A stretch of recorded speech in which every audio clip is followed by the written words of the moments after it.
What's going on, guys? Welcome to Clutch People. I hope you guys are having an amazing day or night, and today I've decided to give you guys a history lesson. As today, I'm going to be talking about Wataru Misaka, aka Walt was his nickname. As he sadly passed away a year ago, he was born December 21st, 1923, and the very first non-white player and the first player of Asian descent to play in the National Basketball Association. No matter what race you are, you could literally be anything in life as long as you work hard and really be responsible. So no further ado, let's get into his story. As Misaka was born in Utah to his two parents, of course, he grew up poor with his two younger brothers. His family lived in the basement of his father's barbershop between a bar and a pawn shop in a bad area on 25th Street, which is also rife with prostitution. As where he grew up, children played in their own baseball and basketball leagues. Misaka was not served in restaurants because of his ethnicity, and neighbors would cross the street to steer clear of him. Despite this, Misaka still participated in sports. Misaka attended Ogden High School, where he led the basketball team to a state championship title in 1940 and a regional championship title in 1941.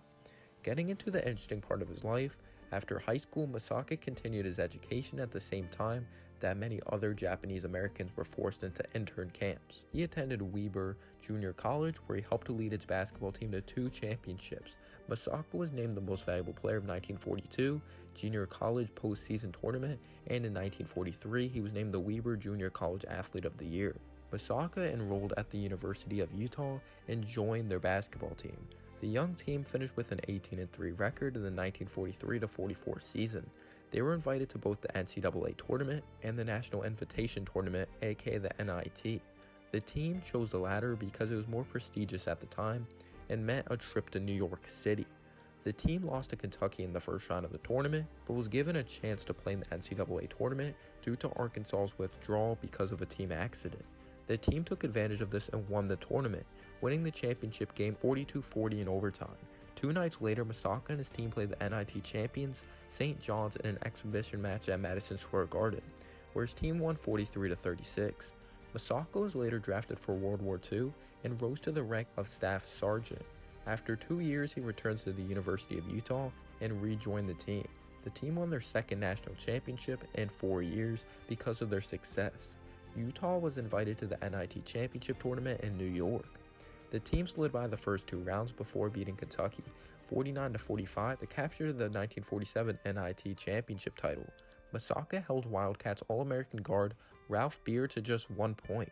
Moving on to his professional basketball career, he was selected by the New York Knicks in the 1947 BAA draft, which had a lot more rounds at the time, being selected in the 7th round.